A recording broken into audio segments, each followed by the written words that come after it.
Hey guys, it's day 6 of VEDA. Today, for my video, I'm posting a video response to Emily's video about race. Link right here. In her video, she mentioned about how she's taking this sociology class and they're talking about race, and I also happen to be taking a sociology class that's discussing race.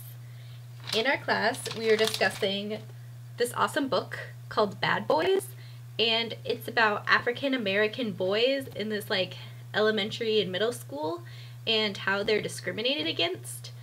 And so, like always, we're going to be discussing the sociological reasons why these boys are being discriminated against. But first, I'd like to give you some statistics. The percentage of white males who graduate from high school is about 76%. The percentage of black males who graduate from high school is only 47%. I fail to see how someone can look at those statistics and tell me that race doesn't play a part in education. The first thing we have to look at is the hidden curriculum. Every school has this written curriculum that they follow. You're supposed to learn math and science and English, but there's also an unwritten curriculum.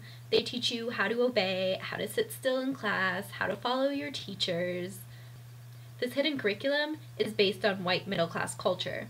So those children who come from white middle-class backgrounds have an advantage of those who are forced to learn a whole new culture and a whole new way of acting in the classroom. Another thing we have to look at is individualization.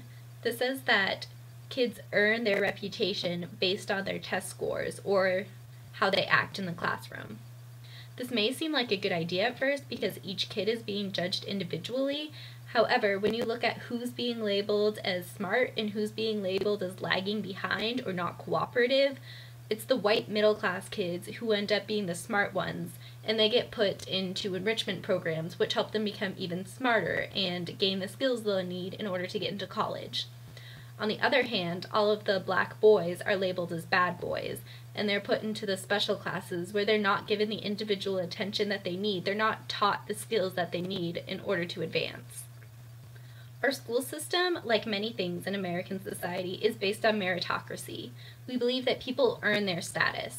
However, meritocracy assumes that we all start on an even playing field, and we don't. Not all of us are born with the advantages. Some of us were born into families that were more stable than others, or had more money than others, or families where the parents didn't have to work 3 jobs in order to make ends meet.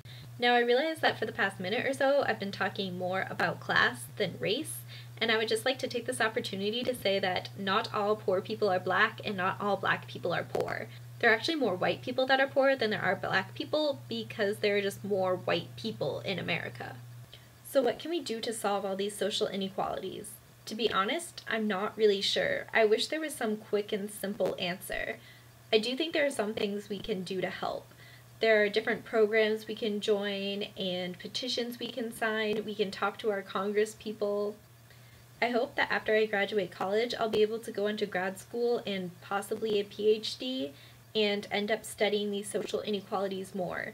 Because in my lifetime, I hope to change the world. I realize this isn't very realistic, but I think it's worth the effort. I think all of us are called to at least try to end social inequality. If you guys have any thoughts on the subject or any ways that you know of that we can help end social inequality, feel free to leave them below in the comments.